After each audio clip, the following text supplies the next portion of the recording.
नमस्कार, study with Kanta channel पर आप सभी का हार्दिक स्वागत और अभिनंदन। सीईटी ग्रेजुएशन लेवल रिवीजन की सीरीज में कल अपन ने राजस्थान के थार के मरुस्थल की चर्चा कर ली थी, जिसमें अपन ने शुष्क मरुस्थल और अर्ध शुष्क मरुस्थल, जिसमें बालू का स्तूप युक्त प्रदेश और बालू का स्तूप मुक्त प्रदेश के बारे में चर्चा की थी।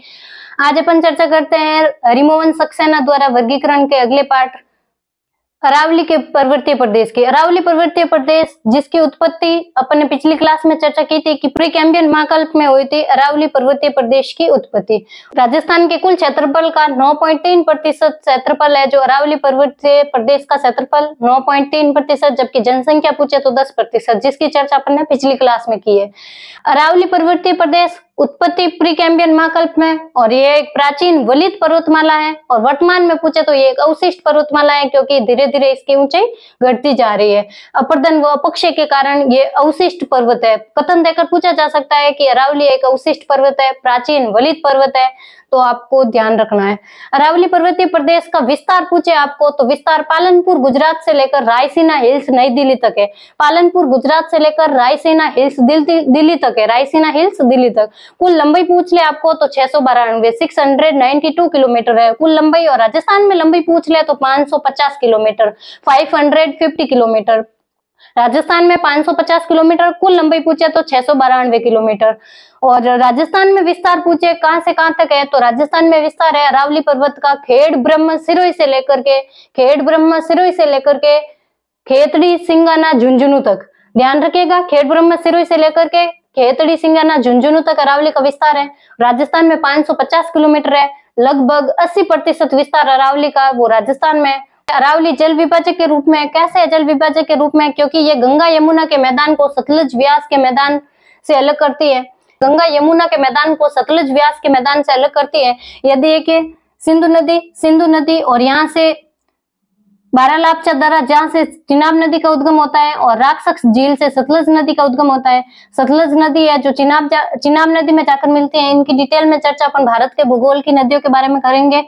ये सतलज नदी सिपकिला दर्रे से भारत में प्रवेश करती है, ये सिपकिला है, और ये सिंधु नदी में चिनाब नदी आकर मिलती है, और चिनाब के अंदर सतलज मिलती है। और ये अरावली पर्वतमाला, और ये गंगा नदी, और ये बंदरपूंछ हिमनद से यमुना नदी निकल रही है, और ये गंगा नदी और यमुना नदी, और ये हो गई सतलज और व्यास नदी। सतलज के अंदर व्यास आकर मिलती है, ठीक है। सतलज, व्यास और सिंधु नदी, और ये हो गई यमुना और गंगा। इनको अलग करिए। अरावली देखिए जल विभाजक के रूप में इसलिए जाना जाता है, इसको आपको समझ आ गया होगा। इधर अभी अरावली जल विभाजक के रूप में, सतलज व्यास और गंगा यमुना के मैदान को याद रखिएगा। जल विभाजक के रूप में कथन देकर पूछा जा सकता है कि अरावली है जो जल विभाजक के रूप में जानी जाती है, क्योंकि ये गंगा यमुना के मैदान को सतलज व्यास के मैदान से अलग करती है।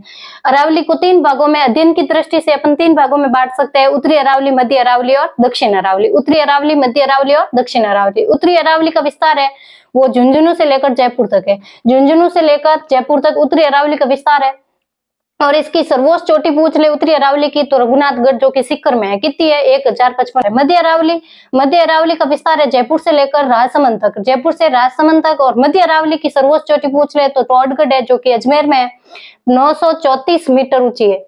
934 मीटर इसकी ऊंचाई है। सर्वोच्च चोटी टोडगढ़ के अलावा तारागढ़ भी यहीं पे है, मध्य अरावली की चोटी है। दक्षिण अरावली का विस्तार है जो राजसमंद से लेकर सिरोही तक है। दक्षिण अरावली का विस्तार राजसमंद से सिरोही तक है, और इसकी सर्वोच्च चोटी पूछ ले तो गुरु शिखर है।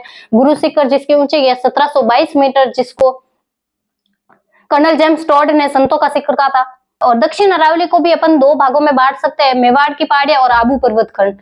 मेवाड़ की पहाड़ियां जिसका विस्तार है उदयपुर और राजसमंद में, और इसकी सर्वोच्च चोटी पूछे तो जरगा की ऊंचाई है 1431 मीटर, याद रखिएगा। और दूसरा है आबू पर्वत खंड। आबू पर्वत खंड का विस्तार है जो सिरोही और पाली में, और सर्वोच्च चोटी पूछ ले आपको तो गुरु शिखर है। गुरु शिखर जिसकी ऊंचाई कितनी है? 1722 मीटर। ये था उत्तरी अरावली, मध्य अरावली और दक्षिण अरावली। इसके अलावा अरावली पर्वतीय प्रदेश की जलवायु पूछ ले कि अरावली क्षेत्र में जलवायु कैसी है? उपाद्र जलवायु। और सर्वाधिक विस्तार पूछ ले अरावली का किस क्षेत्र में है तो उदयपुर जिले में सर्वाधिक विस्तार है। और न्यूनतम विस्तार पूछे तो अजमेर जिले में अरावली का न्यूनतम विस्तार है। और इसके अलावा अरावली की प्रमुख चोटियां क्रम वाइज पूछा जा सकता है, आपको अवरोही क्रम पूछा जा सकता है। ये देखिए अवरोही क्रम है अरावली के पर्वत चोटियों का, जिसमें सर्वोच्च चोटी गुरु शिखर 1722 मीटर सिरोही में स्थित है। शेर 1597 मीटर, देलवाड़ा 1442 मीटर। ये तीनों सिरोही में स्थित है, गुरु शिखर, शेर और देलवाड़ा। इसके अलावा जरगा 1431 मीटर उदयपुर में, अचलगढ़ है जो 1380 मीटर है सिरोही में, कुंभलगढ़ है जो 1224 मीटर राजसमंद में, रघुनाथगढ़ 1055 सीकर में, और ऋषिकेश सिरोही में, कमलनाथ उदयपुर में, सज्जनगढ़ उदयपुर में, टोडगढ़ अजमेर में, खो जयपुर में, सायरा उदयपुर में, तारागढ़ अजमेर में, बिलाली अलवर में, और रोजा बाकर पूछ ले तो जालोर में। ये अवरोही क्रम है अरावली की चोटियों का, ध्यान रखिएगा। आपको ऊंचाई याद नहीं रखनी है, 1-2 की ऊंचाई याद रख लीजिएगा, बाकी क्रम याद रखिएगा। क्रम से पूछा जा सकता है कि निम्न में से अवरोही क्रम सही है या नहीं है, चोटियों का चोटियां देकर के पूछा जा सकता है, ध्यान रखिएगा। इसके अलावा अरावली पर्वत में अपन को अरावली के दरों के बारे में ध्यान रखना है। दरे किसको बोलते हैं, तो पर्वतों के मध्य आने जाने का जो तंग रास्ता होता है उसको दरे बोलते हैं। ये देखिए पर्वत के मध्य जो आने जाने का रास्ता होता है, पर्वतों के मध्य से आने जाने का रास्ता दरा कहलाता है। और दरे कौन कौन से है, सबसे पहले पाली के दरों की बात करते हैं। देसूरी नार पाली में, देसूरी नार ऐसे मैप बनाकर याद करिएगा, आप कंफ्यूज नहीं होगे, क्योंकि आपके माइंड में मैप सेट रहेगा तो आप कंफ्यूज नहीं होगे। पाली में देसूरी नाल और बरनाल है जो बर पाली से लेकर के ब्यावर अजमेर को जोड़ती है। बर पाली से लेकर ब्यावर अजमेर को जोड़ती है। देसूरी नार और बलनार पाली में, बरनाल पाली में, और अजमेर के पूछे तो परवारिया नाल और सूरानाल, अजमेर में स्थित है परवारिया नाल और सूरानाल। राजसमंद में पूछे तो सर्वाधिक दरे है जो राजसमंद में ही स्थित है, याद रखिएगा। राजसमंद में सोमेश्वर नाल, हाथीगुड़ा नाल, कमली या खामली घाट नाल, गोमती घाट, और इसके अलावा पगलिया या झीलवा नाल। पगलिया या झीलवे नाल के बारे में ये याद रखना है कि ये मेवाड़ को मारवाड़ से जोड़ती है, ये राजसमंद को पाली से जोड़ती है, इसलिए मेवाड़ को मारवाड़ से जोड़ती है, पगलिया या झीलवा की नाल। ये राजसमंद के दरे थे। इसके अलावा उदयपुर में कौन कौन से दरे है, डेबर नाल पूछे तो उदयपुर में केवड़ा नाल, फुलवारी की नाल और हाथी नाल। डेबर नाल, फुलवारी की नाल, हाथी नाल और केवड़ा नाल, ये सब उदयपुर के दरे हैं। ये थे अरावली के प्रमुख दरे। इसके अलावा आपको प्रमुख पठार अरावली में कौन कौन से पठार है याद रखिएगा। दक्षिण अरावली में पठार है उड़िया का पठार, जो सबसे ऊंचा पठार है, राजस्थान का सबसे ऊंचा पठार पूछे तो उड़िया का पठार। कितनी है ऊंचाई, 1360 मीटर, याद रखिएगा।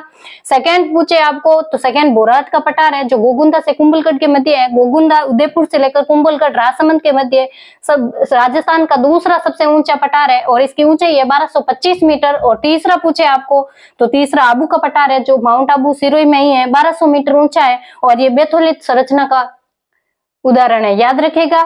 आबू पर्वत बैथोलित संरचना का उदाहरण है। इसके अलावा लसाड़िया का पठार जैसमंद झील के पूर्व में स्थित है, जो उबड़ खाबड़ पठार है, याद रखिएगा। जैसमंद झील उदयपुर के पूर्व दिशा में स्थित लसाड़िया का पठार उबड़ खाबड़ पठार है, याद रखिएगा। भूमट का पठार पूछे तो उदयपुर से डूंगरपुर के मध्य विस्तार है। भूमट का पठार उदयपुर से डूंगरपुर के मध्य, ये देखिए भूमट का पठार। ये तो दक्षिणी अरावली के पठार थे। जबकि उत्तरी अरावली में पूछ ले आपको तो कंकनवाड़ी या कांस का पठार जो कि सरिस्का अलवर में स्थित है, ये उत्तरी अरावली का पठार है, याद रखिएगा। इसके अलावा आपको पूछ ले कि अरावली का विस्तार है जो दक्षिण पश्चिम से उत्तर पूर्व की ओर है। ये देखिए दक्षिण पश्चिम से उत्तर पूर्व की ओर, ना कि उत्तर पूर्व से दक्षिण पश्चिम की ओर, क्योंकि इसका उद्गम बिंदु है वो अरब सागर से माना जाता है, इसीलिए अरब सागर को अरावली का पिता भी कहते हैं। और पालनपुर से लेकर रायसीना हिल्स तक है तो दक्षिण पश्चिम से उत्तर पूर्व की ओर। अभी अपने चर्चा कर ली है अरावली पर्वतीय प्रदेश की। इसमें अभी कुछ और पहाड़ियां बाकी है जिसको अपन अगली क्लास में पढ़ेंगे। अभी के लिए नमस्कार। अगर आपको क्लास पसंद आई है तो लाइक करिएगा, कमेंट करिएगा और अपने दोस्तों के साथ शेयर कीजिएगा। और अगर चैनल पे नए हैं तो सब्सक्राइब कीजिएगा। मिलते हैं अगली क्लास में। धन्यवाद।